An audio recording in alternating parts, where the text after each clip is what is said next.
आज मोहब्बत और कुर्बानी का त्योहार बकरीद देश भर में मनाया जा रहा है। राजधानी पटना में भी सैकड़ों की संख्या में मौजूद नमाजियों ने नमाज पढ़ी। वहीं बकरीद को लेकर जिला प्रशासन की तरफ से सुरक्षा सहित तमाम व्यवस्थाएं चाक चौबंद नजर आईं। देखिए पटना से हमारी संवाददाता रितु रोहिणी की रिपोर्ट।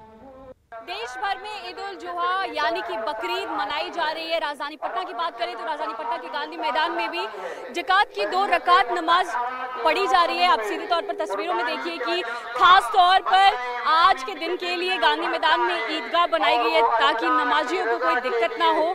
और तमाम जो जिला प्रशासन है उसकी तरफ से व्यवस्था की गई है, चाहे वो गर्मी को देखते हुए पीने का पानी हो या फिर सुरक्षा के लिहाज से तमाम व्यवस्थाएं जो है वो दिखेगी। ईद के बाद बकरीद जो है वो मुसलमानों का सबसे बड़ा त्यौहार होता है। इसे कुर्बानी के त्यौहार के तौर पे भी जाना जाता है। तो साफ तौर पर देखिए जो तमाम लोग हैं वो गांधी मैदान में इकट्ठा हुए हैं, ज़कात की जो नमाज है उसको पढ़ रहे हैं। और साफ तौर पर आप देखिए जो भाईचारे का संदेश देने की कोशिश की जा रही है। अगर हम बात करें ईद के बाद जो है ये मुसलमानों का सबसे बड़ा त्यौहार होता है, तो ऐसे में कोरोना के बाद ये साफ तौर पर ये कोरोना के बाद पहली बार है जब इस तरीके से लोग जो हैं बकरीद के मौके पर एक साथ जुटे हैं, अपने परिवार के साथ लोग यहाँ पर आए हैं और काफ़ी खुशी के साथ इस परिवार के साथ मना रहे हैं इस त्यौहार को। न्यूज़ 18 के लिए रितु रोहिणी, पटना। गया में पिंडदान के लिए लाखों पिंडदानी देश और विदेश से पहुंचते हैं, लेकिन इन तीर्थयात्रियों के ठहरने को लेकर सरकार की तरफ से कोई व्यवस्था नहीं है। तीर्थयात्रियों के ठहरने के लिए तीर्थ भवन के निर्माण की मांग अब बेहद तेज हो गई है। गया शहर के कुलरा अस्पताल मैदान में एक बड़ा तीर्थ भवन बनाने की योजना जरूर थी, लेकिन ये योजना अब तक पूरी नहीं हुई। दूर दराज से आए यहाँ जो तीर्थयात्री हैं वो तीर्थ भवन के निर्माण की मांग कर रहे हैं। लोगों का कहना है कि जब वो यहाँ पहुंचते हैं तो पिंडदान के लिए उन्हें होटलों में रुकना पड़ता है या फिर पंडा समाज की धर्मशालाओं में। ऐसे में सरकार को गया में तीर्थ भवन का निर्माण जरूर कराना चाहिए। पर तीर्थयात्रियों की सुविधा के लिए आवासन हेतु एक विशाल तीर्थ भवन की सख्त आवश्यकता है। अब तक के लॉजिंग हाउस समिति के एक छोटे से 25-30 कमरे का जो भवन है वह जितनी संख्या में यात्री आते हैं उनके लिए पर्याप्त नहीं है। बड़े बड़े तीर्थ स्थल पर हैं बने हुए, हरिद्वार में हैं और जगह पर हैं, यहाँ आज तक पता नहीं है। ये दुखद है। जरूरी है क्योंकि दूर से लोग आते हैं, वहाँ रहने खाने पीने और व्यवस्था बहुत जरूरी है। हम लोग भी अभी आए हैं लेकिन अगल बगल में कोई वैसा व्यवस्था नहीं लग रहा है। लेकिन सरकार से यही मांगे कि यहाँ एक तीर्थ स्थान हो, बढ़िया हो और जगह में सब चीज व्यवस्था हो। जी के मकान में और कहाँ सरकारी होना चाहिए ना। तीर्थ रहता है, तीर्थ धाम जहाँ है सगरो, लेकिन ये गया में नहीं है। के लिए पंडित जी के घर के पास रहना भाई से सरकारी होना चाहिए व्यवस्था। शौचालय का व्यवस्था होना चाहिए, नहाने का लेडीज का अलग होना चाहिए, जेंट्स का जैसे हुए थे खुले पर जहाँ हुए सब पर। खबर रोहतास से, जहां नौहट्टा प्रखंड के राजकीय मिडिल स्कूल में परछा में डीएम धर्मेंद्र कुमार ने स्कूली बच्चों के साथ जमीन पर बैठकर मिड डे मील की खिचड़ी खाई। इस दौरान कई अधिकारी उनके साथ रहे। डीएम यहां विभिन्न योजनाओं की जांच करने के लिए पहुंचे थे। डीएम लगातार स्कूलों का दौरा कर रहे हैं और बच्चों को पढ़ा भी रहे हैं। परछा मिडिल स्कूल में भी डीएम ने बच्चों की क्लास लगाई।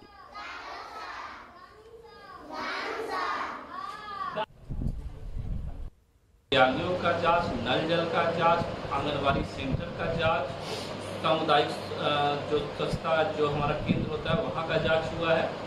जांच में कुछ शिकायतें जो है प्राप्त हुई हैं। खबर गोपालगंज से, जहां रफ्तार का कहर देखने को मिला। बरौली थाना क्षेत्र के सिवान सरफरा रोड पर एक ट्रक का स्टीयरिंग फेल हो गया, जिसके बाद वो ट्रक कार को टक्कर मारते हुए पेड़ से जाकर टकरा गया, जिसमें ड्राइवर ट्रक में ही फंस गया। क्रेन और जेसीबी की मदद से ट्रक के केबिन को तोड़ा गया और ड्राइवर को बाहर निकाला गया। ये तस्वीरें आपके सामने एक्सक्लूसिव, और तस्वीरों में आप देख सकते हैं कि कैसे ट्रक पेड़ से दब चुका है और ट्रक के केबिन में ड्राइवर जख्मी होकर फंसा हुआ है। हादसे के बाद घायल ड्राइवर को बचाने के लिए स्थानीय लोगों की भीड़ इकट्ठा हो गई। पुलिस का कहना है कि ट्रक पर एस्बेस्टस लदा हुआ था जो सिवान से बरौली जा रहा था।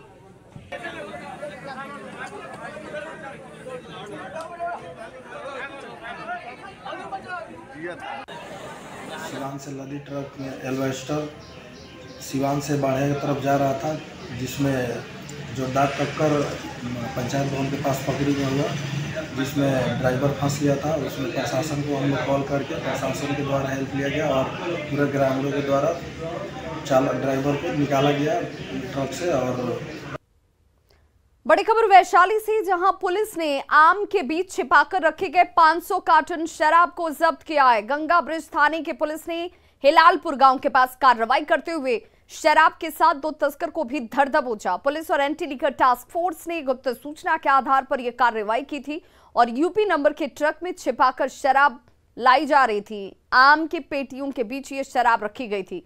जब्त शराब की कीमत 50 लाख रुपए से अधिक बताई जा रही है। फिलहाल पुलिस आरोपी तस्कर के खिलाफ मामला दर्ज कर पूछताछ में जुट गई है। जिला का एलटीएफ टीम और गंगाब्रिज थाना के सहयोग से एक गाड़ी हिलालपुर में पकड़ा गया था। ट्रक 6 चक्का ट्रक था, यूपी नंबर का ट्रक था। सूचना थी कि इसमें शराब जा रहा है, तो जब ट्रक पकड़ा तो इसमें आम लदा हुआ था। आम के अंदर में शराब छिपाया हुआ था। हरियाणा रेलवे शराब है, करीब 4400 कुछ लीटर शराब पकड़ा है उसमें, अंग्रेजी शराब। और स्थानीय ही 2 कारोबारी उसमें पकड़े गए हैं। कितना कार्टून हुआ था लगभग? कार्टून उसमें टोटल। प्रधानमंत्री नरेंद्र मोदी झारखंड दौरे पर आने वाले हैं, जिसमें साहिबगंज को भी वो सौगात देते नजर आएंगे। मिर्जा चौकी से फरक्का 4 लेन सड़क का शिलान्यास भी ऑनलाइन प्रधानमंत्री की तरफ से किया जाएगा। राजमहल विधायक अनंत ओझा ने इसके लिए पीएम मोदी और केंद्रीय मंत्री नितिन गडकरी का आभार जताया। 2019 में मंजूरी के बाद मिर्जा चौकी फरक्का NH80 के पहले चरण का काम तेजी से चल रहा है। 1303 करोड़ की लागत से तालझारी के बांसकोला से उधवा केलाबाड़ी तक करीब 43 किलोमीटर 4 लेन सड़क बनाई जा रही है, जिसे जुलाई 2023 तक पूरा करने का लक्ष्य है। और इस सड़क के बन जाने से बिहार और बंगाल से झारखंड की कनेक्टिविटी मजबूत हो जाएगी।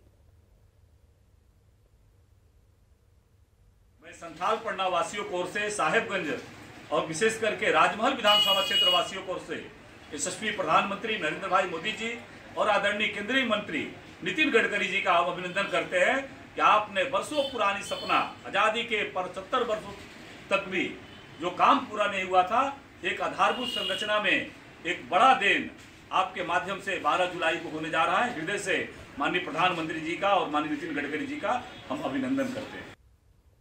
बिहार विधानसभा भवन के शताब्दी समापन समारोह में शामिल होने के लिए 12 जुलाई को प्रधानमंत्री नरेंद्र मोदी पटना आ रहे हैं।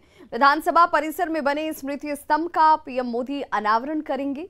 पीएम के आगमन से पहले कैसी है तैयारी, जानने के लिए देखिए हमारी ये रिपोर्ट।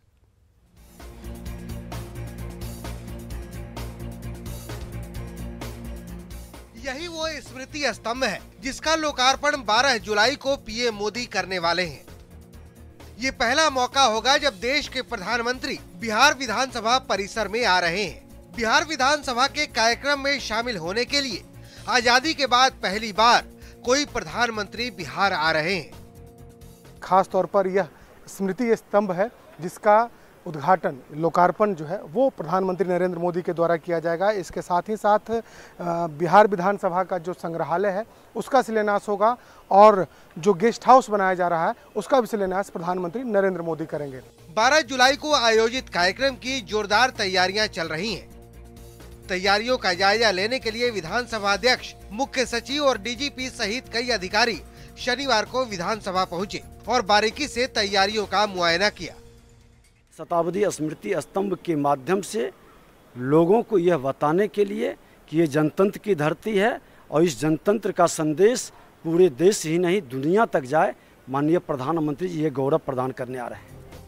बिहार विधानसभा भवन का शताब्दी वर्ष मनाया जा रहा है। इन 100 सालों में विधानसभा ने कई उतार चढ़ाव देखे हैं। इसी को यादगार बनाने के लिए बिहार विधानसभा के ठीक बीच में सेंचुरी पिलर का निर्माण कराया गया है। पटना से न्यूज 18 के लिए शैलेंद्र कुमार की रिपोर्ट। और बड़ी खबर इस वक्त आ रही है बांका से, जहां पर छापेमारी करने के दौरान पुलिस टीम के ऊपर ही फायरिंग कर दी गई है। बालू के अवैध खनन को लेकर पुलिस की टीम यहां छापेमारी करने पहुंची थी, लेकिन छापेमारी के दौरान पुलिस पर फायरिंग की गई है। रजौन के रामपुर और दयालपुर बालू घाट पर माफियाओं ने पुलिस टीम पर ही फायरिंग शुरू कर दी। फायरिंग कर 2 ट्रैक्टर लेकर ये फरार बताए जा रहे हैं। बालू माफिया यहां से फायरिंग करने के बाद फरार हुए। एक ट्रैक्टर और बाइक को पुलिस ने हालांकि जब्त कर लिया। फायरिंग करने वाले की पहचान का पुलिस दावा कर रही है।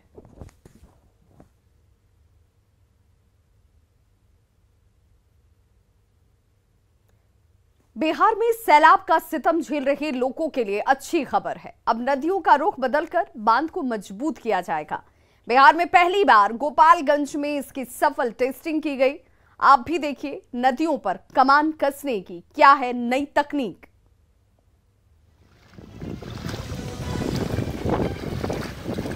गोपालगंज में हर साल बाढ़ तबाही मचाती है। हजारों एकड़ भूमि नदी निगल जाती है, लेकिन इस बार गंडक के गुस्से को रोकने के लिए सरकार ने नया और कारगर तरीका अपनाया है। नदी किनारे काले रंग का बांध की तरह दिखने वाला ये है जियो ट्यूब, जिसकी मदद से अब नदियों का रुख बदलकर बांध को मजबूत किया जा रहा है।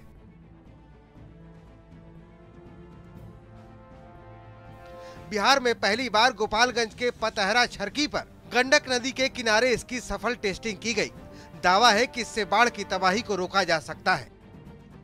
गंडक नदी की धारा बदलने और तटबंधों की मजबूती के लिए बिहार में पहली बार जल संसाधन विभाग ने जियो ट्यूब का इस्तेमाल किया है। अभी हम मौजूद है गोपालगंज के गंडक नदी के पास पतहरा तटबंध पर। ये गंडक नदी है, देख सकते हैं नदी किस तरह से उफान मार रही है। और इसके ठीक बगल में पतहरा छरकी है, जहाँ पर गंडक नदी से कटाव को रोकने के लिए जियो ट्यूब का इस्तेमाल किया गया है। इससे नदी के रुख को भी बदला जा सकेगा और तटबंध को सुरक्षित रखने में काफ़ी मदद मिलेगी।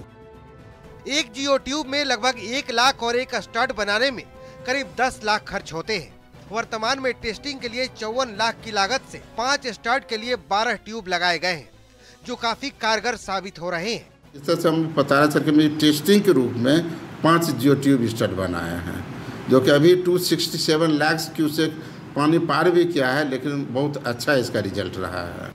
हर साल कटाव को रोकने के लिए पहले सामान्य प्लास्टिक की बोरी में बालू भरा जाता था, जो बाढ़ में बह जाते थे, लेकिन इस बार जल संसाधन विभाग की पुरजोर तैयारी ने अब तक गंडक की धार की कमान को कंट्रोल कर रखा है। गोपालगंज से न्यूज़ 18 के लिए गोविंद कुमार की रिपोर्ट। बिहार में मानसून की दगाबाजी और बारिश नहीं होने से जिले के किसानों को सुखाड़ की चिंता सताने लगी है। मौसम विभाग के मुताबिक कुछ दिनों तक बारिश के आसार नहीं है और ऐसे में किसान से लेकर सरकार तक की चिंता बढ़ गई है।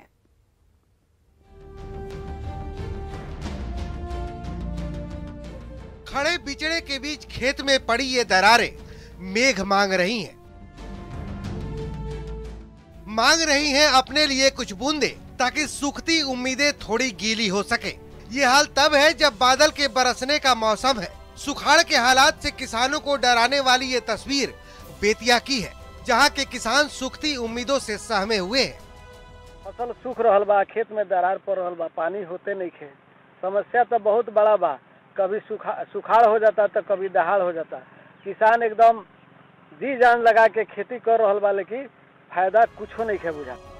किसानों को परेशान करने वाली बात यह है कि बिहार के 1 दर्जन से ज्यादा ऐसे जिले हैं जहां अभी तक सिर्फ 24% ही बारिश हुई है, जो किसानों की मुसीबत बढ़ाने वाली है। अगले कुछ दिनों तक राज्य में बारिश होने की कोई संभावना नहीं है। लगभग 14 ऐसे जिले हैं जहां पे सूखे जैसी संभावना जो है वो बनती जा रही है और अभी तक बिहार में इन इलाकों में 14-15 जिलों में सिर्फ 24% ही बारिश हुई है, जो सबसे बड़ा चिंता का कारण है। अगर मौसम विभाग की माने तो बारिश होने की फिलहाल संभावना भी नहीं जताई जा रही है। मौसम विभाग का कहना है कि 10 तारीख तक कोई बारिश होने की संभावना नहीं है। साथ ही जो तापमान है उसमें भी काफी वृद्धि देखी जाएगी। सुखाड़ की आशंका को देखते हुए शुक्रवार को सीएम नीतीश कुमार ने समीक्षा बैठक की थी। इस दौरान अधिकारियों को हर हालात पर नजर रखने का निर्देश दिया था। जाहिर है मौसम की बेरुखी को देखते हुए बिहार सरकार चिंतित भी है और तैयार भी। न्यूज़ 18 के लिए बेतिया से प्रफुल्ल कुमार और पटना से रवि एस नारायण की रिपोर्ट।